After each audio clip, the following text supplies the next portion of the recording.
ប្រទេសជប៉ុនកាលពីប្រហែល950ឆ្នាំមុននៅក្នុងសម័យកាលនោះអ្នកប្រយុទ្ធសាមូរ៉ៃសាមូរ៉ៃត្រូវបានគេគោរពនៃសង្គ្រាមជាវីរបុរសវ័យជនដែលកម្លាំងអនុភាពត្រូវបានល្បីល្បាញពេញផ្ទៃប្រទេសប៉ុន្តែនៅក្នុងឆ្នាំ1878អ្វីគ្រប់យ៉ាងត្រូវបានផ្លាស់ប្ដូរប្រទេសជប៉ុនបានឈានចូលដល់សម័យកាលធ្វើទំនើបកម្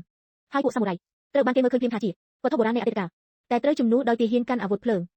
ពួកសាមូរ៉ៃបានបដិសេធមិនព្រមទទួលយកការសម្រេចចិត្តនេះហើយបានក្រោកឈរឡើងធ្វើការបះបោរជាការឆ្លើយតបរដ្ឋាភិបាលបានជ្រើសរើសវិធីសាស្ត្រលឿនបំផុតដើម្បីដោះស្រាយជាមួយពួកគេដោយកំទេចរាល់សាមូរ៉ៃទាំងឡាយណាដែលបដិសេធមិនចុះចាញ់ចំពោះរបបជប៉ុនថ្មីរយៈពេល10ឆ្នាំបានកន្លងផុតទៅឥឡូវនេះយើងមកជួបស៊ីជីរ៉ូដែលជាសាមូរ៉ៃម្នាក់ក្នុងចំណោមបន្តិចបន្តួចដែលបានរស់រានមានជីវិតពីសង្គ្រាមនោះចាប់តាំងពីការធ្វើទំនើបកម្មបានចាប់ដើមស៊ីជីរ៉ូនិងគ្រួសាររបស់គាត់បានជួបប្រទះនៅការផ្លាស់ប្ដូរជោគវាសនាទាំងស្រុងធ្លាប់ទទួលបានការគោរពនិងការកោតខ្លាចក្នុងនាមជាសាមូរ៉ៃខ្លាំងបំផុតនៅក្នុងប្រទេសជប៉ុនឥឡូវនេះគាត់ត្រូវបានបង្ខំឲ្យរស់នៅក្នុងជីវភាពវេទនានិងក្រីក្រលំបាកជាទម្ងន់ដើម្បីធ្វើឲ្យស្ថានភាពកាន់តែអាក្រក់ឡើងប្រពន្ធនិងកូនរបស់គាត់បានធ្លាក់ខ្លួនឈឺដោយសារតែប្រទេសជប៉ុនកំពុងតែរងការរាតត្បាតដោយជំងឺអាសន្នរោគឆូឡេរ៉ាដោយភាពអស់សង្ឃឹមក្នុងការទិញថ្នាំសម្រាប់កូនរបស់គាត់ស៊ីជីរ៉ូដែលគ្មានការងារធ្វើបានសម្រេចចិត្តបញ្ចាំទ្រព្យសម្បត្តិដ៏មានតម្លៃតែមួយគត់ដែលគាត់នៅសល់គឺដាវកាដាណាខេថាណារបស់គាត់តើយឺតគាត់បានដកដាវដែលធ្លាប់តែជាវត្ថុដ៏ល្បីល្បាញក្នុងចំណោមសាមូរ៉ៃនៅក្នុងប្រទេសជប៉ុនប៉ុន្តែឥឡូវនេះគាត់មិនអាចតបវាចេញពីស្រោមបានឡើយខណៈពេលដែលខ្លាចកាំបិតត្រូវបានចង់បន្តិចគាត់ត្រូវបានបបោកដោយការចងចាំរវាងមិត្តរួមអាវុធរាប់ពាន់នាក់តែបានស្លាប់នៅចំពោះមុខភ្នែករបស់គាត់កាលពី10ឆ្នាំមុនដែលជាវិបត្តិផ្លូវចិត្តមិនដែលចាក់ចេញពីរូបគាត់ឡើយមិនយូរប៉ុន្មានបន្ទាប់ពីស៊ីជីរ៉ូបានទៅដល់ហាងបញ្ចាំគាត់បានដាក់ស្នាដៃរបស់គាត់ដោយសង្ឃឹមថានឹងទទួលបានប្រាក់គ្រប់គ្រាន់សម្រាប់ទិញថ្នាំឲ្យកូនរបស់គាត់ជាអកុសលហាងនោះបានបដិសេធមិនទទួលយកវាឡើយទោះបីជាវាជាដាវដ៏ល្បីល្បាញក៏ដោយនៅក្នុងសម័យកាលថ្មីនេះដាវគឺគ្មានតម្លៃឡើយថែមទាំងត្រូវបានចាត់ទុកថាខុសច្បាប់ទៀតផងស៊ីជីរ៉ូនៅតែបន្តអង្វរសុំព្រោះតែគាត់ពិតជាគ្មានអ្វីសល់ទៀតឡើយថៅកែហាងបញ្ចាំតែអាណិតអាសូរដល់គាត់នៅតែបដិសេធដាវនោះដដែលប៉ុន្តែបានសម្រេចចិត្តជួយតាមវិធីផ្សេងដោយផ្ដល់ស្ករនិងអង្ករខ្លះដល់ស៊ីជីរ៉ូយ៉ាងហោចណាស់ដើម្បីឲ្យគ្រួសាររបស់គាត់មានអ្វីហូបចុកស៊ីជីរ៉ូដើរត្រឡប់ទៅផ្ទះវិញដោយពេញប្រៀបទៅដោយភាពខកចិត្តដោយសារតែគាត់មិនបានទទួលនៅអ្វីដែលគាត់ត្រូវការពិតប្រាកដនៅលើផ្លូវត្រឡប់មកវិញក្តីសង្ឃឹមរបស់គាត់ស្រាប់តែលេចឡើងសារជាថ្មីនៅពេលគាត់សម្គាល់ឃើញប្រដាស់ប្រកាសអញ្ជើញអតីតសាមូរ៉ៃឲ្យចូលរួមក្នុងការប្រកួតប្រជែងដែលមានរង្វាន់ប្រាក់100,000 យេនគាត់បានរក្សាទុកប្រដាស់ប្រកាសនោះហើយប្រញាប់ប្រញាល់ទៅផ្ទះដើម្បីប្រាប់ប្រពន្ធរបស់គាត់ប៉ុន្តែអ្វីដែលគាត់មិនធ្លាប់រំពឹងទុកនោះគឺកូនស្រីរបស់គាត់បានចែកឋានទៅហើយមុនពេលដែលគាត់អាចធ្វើអ្វីមួយដើម្បីសង្គ្រោះនាងបានហើយនៅក្នុងខណៈពេលនោះអ្វីគ្រប់យ៉ាងត្រូវបានផ្លាស់ប្ដូរនេះគឺជារឿង Last Samurai Standing តើមិនមែនជាគំនិតល្អនោះទេចាប់តាំងពីការស្លាប់របស់កូនដំបូងរបស់គាត់មកស៊ីជីរ៉ូបានបញ្ញាចិត្តថានឹងធ្វើអ្វីគ្រប់យ៉ាងដើម្បីប្រពន្ធរបស់គាត់និងកូនទី2របស់គាត់ថ្ងៃខែបានកន្លងផុតទៅហើយថ្ងៃនៃការប្រកួតប្រជែងរបស់ពួកសាមូរ៉ៃក៏បានមកដល់ជាចុងក្រោយស៊ីជីរ៉ូសម្ដៅទៅកាន់វត្តអារាមដែលជាកន្លែងអ្នកចូលរួមទាំងអស់កំពុងជួបជុំគ្នានៅពេលគាត់ទៅដល់គាត់បានឃើញថាមនុស្សរាប់រយនាក់រួចជាស្រេចទៅហើយតែដូចជាគាត់ដែរសុទ្ធតែត្រូវបានតាក់ទាញមកទីនោះដោយសារក្តីសង្ឃឹមអស់សង្ឃឹមដូចគ្នា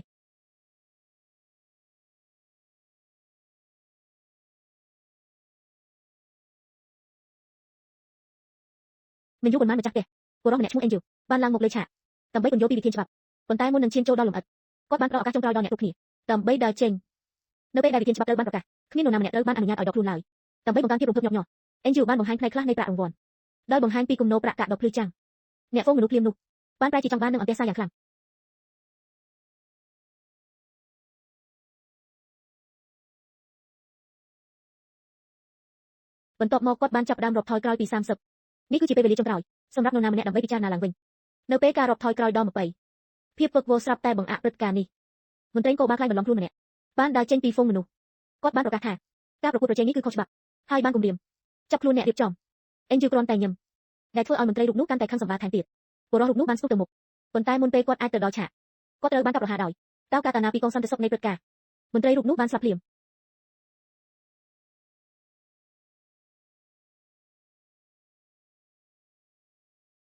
នៅពេលដែលការរំខានត្រូវបានដោះស្រាយរួចរាល់ Angel បានបន្តការរាប់ថយក្រោយដោយស្ងប់ស្ងាត់រហូតដល់វាបានបញ្ចប់មិនមានអ្នកចូលរួមសូម្បីតែម្នាក់បានដកខ្លួនឡើយអ្នកប្រកួតប្រជែងត្រូវបានចុះឈ្មោះម្នាក់ម្ដងហើយម្នាក់ទទួលបានខ្សែឈើមួយ Angel បានបញ្យល់ថាព្រឹត្តិការណ៍ដ៏សាហាវខូខើនេះមានឈ្មោះថា Kodoke វាគឺជាការរត់ប្រណាំងដ៏សាហាវខូខើកាត់ប្រទេសជប៉ុនដើម្បីទៅដល់គោលដៅចុងក្រោយនៅក្នុងទីក្រុងតូក្យូតាមដងផ្លូវអ្នកចូលរួមត្រូវតែឆ្លងកាត់ចំណុចត្រួតពិនិត្យជាក់លាក់និងប្រមូលពិន្ទុដោយយកខ្សែពីអ្នកដទៃវិធីតែមួយគត់ដើម្បីធ្វើការនោះបានគឺដោយការសម្លាប់ពួកគេត្រូវបានហាមឃាត់មិនឲ្យនិយាយអំពីព្រឹត្តិការណ៍នេះទៅកាន់នរណាម្នាក់ឡើយខ្សែឈើនេះមួយមានតម្លៃស្មើនឹងមួយពិន្ទុប្រសិនបើខ្សែត្រូវបានដកចេញលើសពី10វិនាទីអ្នកចូលរួមនឹងត្រូវបានចាត់ទុកថាជាអ្នកដកខ្លួនហើយនរណាក៏ដោយដែលដកខ្លួនឬល្មើសច្បាប់នឹងត្រូវបានប្រហារជីវិតអ្នកប្រកួតប្រជែងមួយចំនួនមានការភ័យស្លន់ស្លោនៅពេលដែលការពិតត្រូវបានលេចឡើងបន្តិចបន្តួចបានព្យាយាមរត់ប៉ុន្តែពួកគេត្រូវបានបាញ់ប្រហារភ្លាមដោយឆ្មាំ Angel បានរំលឹកអ្នកគ្រប់គ្នាថាគាត់បានផ្ដល់ឱកាសឲ្យពួកគេចាក់ចេញរួចហើយគ្មានការត្រឡប់ក្រោយទៀតឡើយឥឡូវនេះដើម្បីចាក់ចេញពីវត្តអារាមម្នាក់ត្រូវការយ៉ាងហោចណាស់2ពិន្ទុដើម្បីទៅដល់ទីក្រុងតូក្យូនិងបញ្ចប់ការប្រកួតប្រជែងពួកគេត្រូវការ30ពិន្ទុរបៀបដែលពួកគេប្រមូលពិន្ទុទាំងនោះគឺអាស្រ័យលើពួកគេទាំងស្រុងហ្គេមបានចាប់ផ្ដើមហើយអំពើហិង្សាបានផ្ទុះឡើងភ្លាមអាជីមីអ្នកប្រកួតប្រជែងបានវាយប្រហារគ្នាទៅវិញទៅមកនៅក្នុងការប្រយុទ្ធដ៏អស់សង្ឃឹមដើម្បីរស់រានមានជីវិត Shijiro បានឈរស្ងៀមសំឡេងស្រែកភាពវឹកវរ ទាំងអស់នោះបានដាស់ផ្លូវចិត្តរន្ធត់ដែលគាត់បានទប់អស់រយៈពេល10ឆ្នាំយ៉ាងយូររីគាត់មិនអាចបង្ខំខ្លួនឯងឲ្យដកដៅបានឡើយនៅកណ្ដាលនៃភាពឈួតលីលាគ្រានោះគាត់បានគាត់សម្គាល់ឃើញក្មេងស្រីម្នាក់ឈ្មោះ Fitterbe នាងមានការភ័យខ្លាចយ៉ាងខ្លាំងនឹងត្រូវបានកំណត់គោលដៅដោយអ្នកចូលរួមជាច្រើនអ្នកអ្វីមួយអំពីនាងបានរំលឹកគាត់អំពីកូនរបស់គាត់ដោយមិនរងចាំយូរ Shijiro បានស្ទុះទៅមុខដើម្បីការពារនាងទន្ទឹមនឹងនេះដែរអ្នកប្រយុទ្ធម្នាក់ទៀតបានលេចធ្លោឡើងនៅក្នុងចំណោមភាពវឹកវរសាមូរ៉ៃម្នាក់ឈ្មោះ Akio ដែលគេស្គាល់ថាជាឆ្មាំការពារនៃព្រះរាជវាំងបានកាប់ប្រហារគូប្រជែងរបស់គាត់ដោយភាពងាយស្រួលបន្ទាប់ពីបញ្ជាក់អត្តសញ្ញាណរបស់គាត់រួចអ្នករៀបចំបានអនុញ្ញាតឲ្យគាត់បន្តទៅកាន់ចំណុចត្រួតពិនិត្យបន្ទាប់ដោយខ្លាចជាមនុស្សដំបូងគេតែបានភៀសខ្លួនចេញពីវត្តអារាម Shijiro បានបន្តព្យាយាមជៀសវាងភាពវឹកវរដោយនាំផ្លូវ Fitterbe សម្ដៅទៅកាន់សុវត្ថិភាពគាត់បានបដិញ្ញាចិត្តការពារនាងនិងជួយនាងឲ្យភៀសខ្លួនចេញពីសង្វៀនទាំងមានជីវិតប៉ុន្តែដោយសារអ្នកគ្រប់គ្នានៅជុំវិញពួកគេកំពុងប្រយុទ្ធនឹងសម្លាប់គ្នាដោយមិនញញើតស្ថានភាពកាន់តែគួរឲ្យភ័យខ្លាចឡើងរៀងរាល់វិនាទីពួកគេអាចលួចចូលទៅក្នុងផ្ទះនៅក្បែរនោះនិងលាក់ខ្លួននៅក្នុងបន្ទប់មួយផ្លែក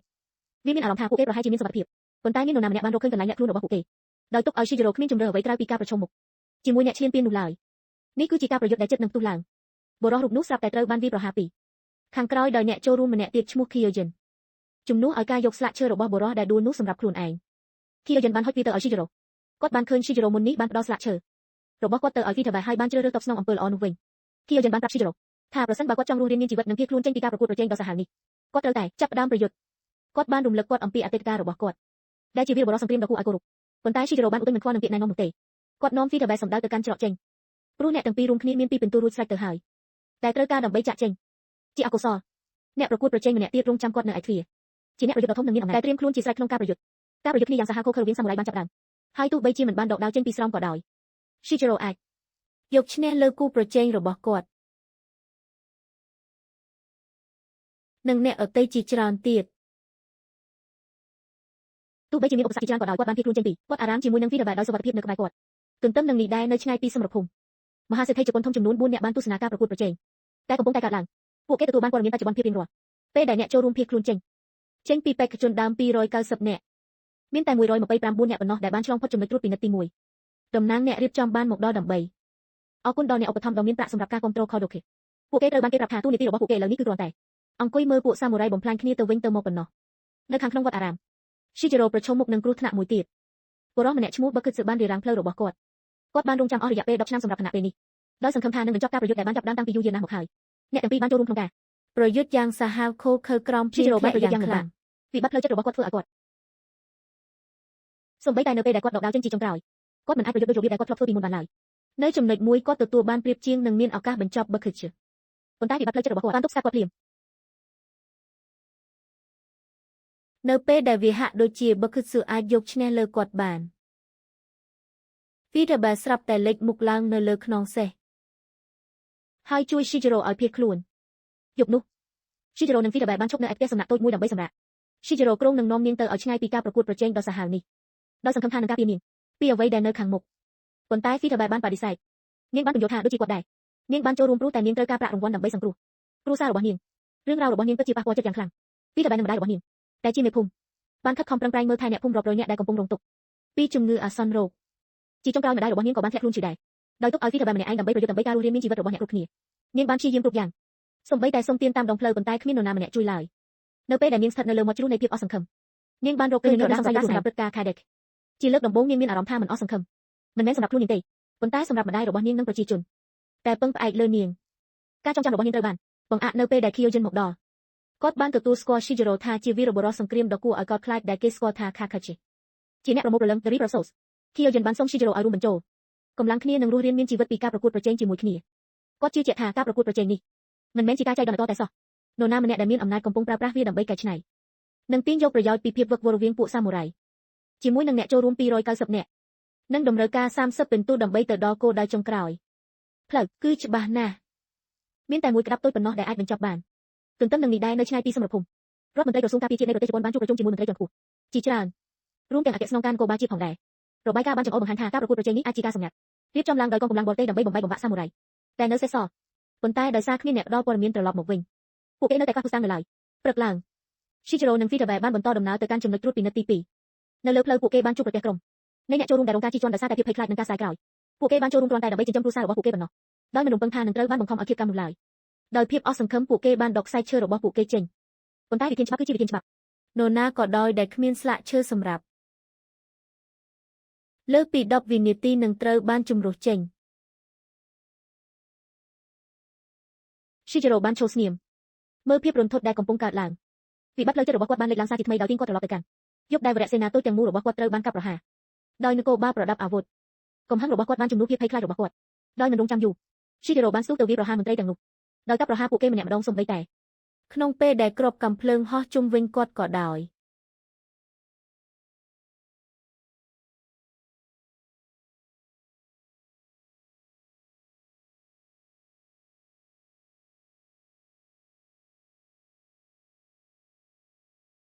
ក្នុងពេលជាមួយគ្នានោះនៅកន្លែងផ្សេងទៀតក្នុងកំឡុងពេលប្រកួតប្រជែងពឹកគឺសឺបានបន្តអំពើហិង្សារបស់គាត់ដោយវាយប្រហារប្រជាជនស៊ីវិលស្លូតត្រង់ប៉ុន្តែមុនពេលគាត់អាចធ្វើបាបមនុស្សបន្ថែមទៀតអេគីយ៉ូដែលជាឆ្មាំការពារដ៏ល្បីល្បាញនៃពេលរាជវាំងបានចូលមកអ្នកប្រយុទ្ធទាំងពីរបានប៉ះទង្គិចគ្នានៅក្នុងការប្រយុទ្ធគ្នាយ៉ាងសាហាវនិងស្ទាត់ជំនាញការវាយប្រហាររបស់អេគីយ៉ូគឺច្បាស់លាស់និងមានវិន័យដែលជាការឆ្លុះបញ្ចាំងពីគោលរំងារដែលគាត់ធ្លាប់មានពីមុនប៉ុន្តែបើគិតគឺមិនមែនជាគូប្រជែងធម្មតានោះទេហើយទោះបីជាជំនាញរបស់អេគីយ៉ូគ្មានគូប្រៀបក៏ដោយការប្រយុទ្ធបានបញ្ចប់យ៉ាងសាហាវឃោរឃៅបើគិតគឺបានឈ្នះដោយបង្ហាញថាគាត់ពិតជាមានគ្រោះថ្នាក់កម្រិតណា Shijiro និង Vitabe បានបន្តដំណើររបស់ពួកគេដោយឆ្ពោះទៅកាន់ផ្លូវភ្នំកាន់តែជ្រៅសម្ដៅទៅកាន់ចំណុចត្រួតពិនិត្យបន្ទាប់ខណៈពេលដែលពួកគេដើរ Vitabe ជាចុងក្រោយបានសួរនៅសំណួរដែលនាងបានលាក់ទុកនាងចង់ដឹងថាតើ Shijiro ទទួលបានគោលរំងារដ៏គួរឲ្យកត់ខ្លាច Kakashi យ៉ាងដូចម្តេចជាអ្នកប្រមូលព្រលឹង The Reaper Souls Shijiro មានអតីតកាលដ៏ឈឺចាប់កាលនៅពីក្មេងគាត់បានរស់នៅជាមួយបងប្អូនធម៌ចំនួន7នាក់នៅក្នុងសាលាដើមមួយឈ្មោះថា Keiichi គ្រូបង្វឹកដែលបានបង្រៀនពួកគេអំពីផ្លូវនៃសាមូរ៉ៃប៉ុន្មានឆ្នាំក្រោយមកនៅពេលដែលពួកគេធំពេញវ័យលោកគ្រូបានបង្ហាញការពិតដ៏រន្ធត់មួយបន្ទាប់មកមានម្នាក់ក្នុងចំណោមពួកគេនឹងទទួលបានជោគជ័យលើដូជូជូហើយអ្នកស្នងតំណែងត្រូវតែទទួលបានវាតាមរយៈឈាមពួកគេត្រូវបានបញ្ជាឲ្យប្រយុទ្ធគ្នាទៅវិញទៅមករហូតដល់សល់តែម្នាក់បងប្អូនត្រូវបានបែកបាក់ម្នាក់ក្នុងចំណោមពួកគេរហ័សបានអង្វរអ្នកអតីតឲ្យរត់ប៉ុន្តែអ្នកផ្សេងទៀតបានបដិសេធដោយដឹងថាការភៀសខ្លួននឹងទាក់ទាញការចាប់អារម្មណ៍ពីព្រានប្រយុទ្ធដ៏សាហាវឃោរឃៅឈ្មោះ Hentose ចំពោះពួកគេការទេសដ៏សាហាវនេះគឺជាជោគវាសនាតែត្រូវបានកំណត់តាំងពីខណៈពេលដែលពួកគេជ្រើសរើសផ្លូវនៃផ្លែដាវក្នុងនាមជាបងប្អូនច្បង Shijiro មិនអាចទទួលយកការមើលគ្រួសាររបស់គាត់បំផ្លាញគ្នាទៅវិញទៅមកបានឡើយគាត់បានជ្រើសរើសភៀសខ្លួនដោយដឹងយ៉ាងច្បាស់ថា Hentose នឹងតាមប្រមាញ់គាត់អស់មួយជីវិតចាប់ពីចំណុចនោះមកគាត់បានរស់រានមានជីវិតក្នុងនាមជាសាមូរ៉ៃដែលមានជំនាញគ្មានគូប្រៀបសូម្បីតែមនុស្សរបស់ Hentose ខ្លួនឯងក៏ខ្លាចគាត់ដែរវីរភាពរបស់គាត់បានកើនឡើងហើយមនុស្សចាប់ផ្ដើមហៅគាត់ថា Kakashi ដែលជាសាមូរ៉ៃមិនដែលឈប់ផ្ដាច់យកជីវិតមនុស្សត្រឡប់មកបច្ចុប្បន្នវិញអ្នកឧបត្ថម្ភដ៏មានប្រាក់4នាក់នៃការប្រកួតប្រជែង Kadokawa បានជួបជុំគ្នានៅក្នុងកន្លែងលាក់ខ្លួនមួយពួកគេបានទស្សនាដំណើរការពីចម្ងាយនិងចាច់ពីកំព្រាដែលត្រូវបានចិញ្ចឹមបីបាច់ថានរណានឹងរស់រានមានជីវិតនៅក្នុងដំណាក់កាលបន្ទាប់ទន្ទឹមនឹងនេះដែរ Shijiro នឹង Vitabe បានទៅដល់ព្រៃអ្នកប្រកួតប្រជែងផ្សេងទៀតបានកត់សម្គាល់ឃើញ Vitabe ហើយភ្លាមនោះបានមើលឃើញនាងជាគោលដៅងាយស្រួល Shijiro បានរក្សាសញ្ញារបស់គាត់នឹងការពារនាងដោយបង្ហាញសារជាថ្មីថាហេតុអ្វីបានជាឈ្មោះរបស់គាត់ធ្លាប់តែផ្ដល់នៅភាពភ័យខ្លាចស្រាប់តែផ្ទៃមុខដ៏ស្គាល់គ្នាមួយបានលេចឡើងអេរ៉ូហាដែលជាប្អូនស្រីបង្កើតក្នុងដូជូរបស់ Shijiro បានស្ទុះមកវាយប្រហារគាត់និងបញ្ចេញកំហឹងរបស់នាង Shijiro គឺជាមនុស្សកំសាកដែលបានបោះបង់ចោលគ្រួសាររបស់គាត់នៅពេលដែលពួកគេត្រូវការគាត់ខ្លាំងបំផុតមុនពេលការប្រជុំមុខគ្នារបស់ពួកគេអាចកើនឡើងក្រុមអ្នកចូលរួមម្នាក់ទៀតបានបាញ់ប្រហារនៅបណ្ដុំព្រួយមកលើពួកគេ Shijiro Vitabe និង Eroha គ្មានជំរឿអ្វីក្រៅពីការធ្វើការជាមួយគ្នាខណៈពេលដែលពួកគេរត់រកកន្លែងបាំងពួកគេត្រូវបានគៀបជាប់ដោយគ្មានផ្លូវគេចខ្លួនឡើយនៅពេលដែលវាហាក់ដូចជាបញ្ចប់ទៅហើយអ្នកប្រយុទ្ធថ្មីម្នាក់បានមកដល់ឈ្មោះរបស់គាត់គឺ Kocha ជំនួសឲ្យការចូលរួមក្នុងការវាយប្រហារគាត់បានប្រយុទ្ធនៅខាង Shijiro និងកំទេចពួកខ្មាន់ព្រួញយ៉ាងងាយស្រួលដោយជំនាញច្បាស់លាស់និងមិនអាចទប់ទល់បានយោងតាមជំនឿកុលសម្ព័ន្ធរបស់គាត់ការធ្វើបាបកុមារគឺជាបាបកម្មដ៏ធ្ងន់ធ្ងរអ្នកដែលការពារកុមារត្រូវបានលើកតម្កើងដរាបណា Vitabe នៅជាមួយ Shijiro Kocha បដិសេធមិនប្រយុទ្ធជាមួយគាត់ឡើយ Shijiro ប្រមូលខ្សែពីរអ្នកចូលរួមដែលដួលហើយចែករំលែកវាជាមួយ Vitabe និង Eroha បន្ទាប់មកគាត់សម្លឹងមើល Eroha ហើយប្រាប់នាងថាប្រសិនបើនាងចង់សងសឹកនាងអាចប្រយុទ្ធជាមួយគាត់បាននៅឯទីក្រុង Tokyo នៅគោលដៅចុងក្រោយដំណើរនៅតែបន្តខណៈពេលដែលពួកគេទៅដល់ចំណុចត្រួតពិនិត្យទី2ជាចុងក្រោយឆ្មាំរាប់ចំនួនខ្សែដែលពួកគេមានប្រមូលបាននឹងផ្លាស់ប្ដូរវាជាខ្សែពណ៌ក្រហមវិញដែលមួយមានតម្លៃ3ពិន្ទុ Shijiro យកឱកាសនេះដើម្បីសួរថាហេតុអ្វីបានជាការប្រកួតប្រជែងនេះត្រូវបានរៀបចំឡើងតាមរបៀបបែបនេះប៉ុន្តែឆ្មាំបានបដិសេធមិនពន្យល់ឡើយគាត់គ្រាន់តែញឹមរហូតដល់ Shijiro និង Eroha ថាពួកគេគួរតែស្គាល់ច្បាស់រួចទៅហើយអំពីអ្វីដែល Kadokawa ពិតប្រាកដនោះ Shijiro Vitabe និង Eroha ជាចុងក្រោយបានទៅដល់ចំណុចត្រួតពិនិត្យដែលក្នុងនោះខូចយើងកំពុងតែរងចាំដូចអ្វីដែលបានសន្យាគាត់មិនខាតពេលឡើយហើយបានសួរ Shijiro ឲ្យគិតឡើងវិញនៅអ្វីដែល Kadokawa តំណាងឲ្យពិតប្រាកដ Shijiro ពន្យល់ពីគំនិតនេះ Kadokawa ដែលមានន័យថាសត្វល្អិត3គឺជាហ្គេមដែលសត្វល្អិតជាច្រើនត្រូវបានបិទជិតក្នុងក្រលមួយនឹងទុកឲ្យប្រយុទ្ធគ្នារហូតដល់សល់តែមួយអ្នកដែលខ្លាំងបំផុតរស់រានមានជីវិតហើយអ្នកផ្សេងទៀតទាំងអស់ត្រូវស្លាប់នោះគឺជាធម្មជាតិពិតប្រាកដនៃទូប្រកួតប្រជែងនេះមានតែអ្នកឈ្នះម្នាក់ប៉ុណ្ណោះដែលត្រូវបានបំណងឲ្យដើរចេញបន្ទាប់មក Kyojin បានសួរសំណួរដ៏សំខាន់មួយប្រសិនបើវិធានច្បាប់ទាមទារឲ្យមានអ្នករស់រានមានជីវិតតែម្នាក់តើ Shijiro ពិតជាអាចសម្លាប់មនុស្សដែលបានប្រយុទ្ធនៅក្បែរគាត់បានដែរទេ Shijiro ឆ្លើយតបដោយភាពប្រាជ្ញាចិត្តគាត់បដិសេធមិនធ្វើតាមវិធានច្បាប់ឡើយគាត់នឹងបំបីច្បាប់ទាំងនោះប្រសិនបើវាមានន័យថាជាការការពារមនុស្សដែលគាត់ខ្វាយខ្វល់ចម្លើយមួយធ្វើឲ្យ Kyojin កាន់តែជឿជាក់ថែមទៀតថាមានអ្វីមួយគួរឲ្យសង្ស័យកំពុងកើតឡើងហើយ Shijiro អាចជាសោកនោះក្នុងការលាបត្រដាងវាក្រោយមកនៅយប់នោះ Shijiro ប្រមូលការក្លាហានដើម្បីនិយាយជាមួយ Iroha Case apologize ចំពោះការបោះបង់ចោលដូជូកាពីច្រើនឆ្នាំមុនហើយពន្យល់ថាគាត់មិនដែលមានបំណងរត់ចេញពីជោគវាសនាឬសេចក្តីលំបាកនោះទេគាត់គ្រាន់តែមិនអាចទ្រាំទ្រមើលបងប្អូនរបស់គាត់កាប់ប្រហារគ្នាទៅវិញទៅមកប៉ុណ្ណោះ Iroha ជាចុងក្រោយបានលាបត្រដាងនៅអ្វីដែរបានកើតឡើងបន្ទាប់ពីគាត់ចាក់ចេញបងប្អូនប្រុសទី2បានប្រយុទ្ធជាមួយលោកគ្រូតែម្នាក់ឯងដើម្បីទិញពេលវេលា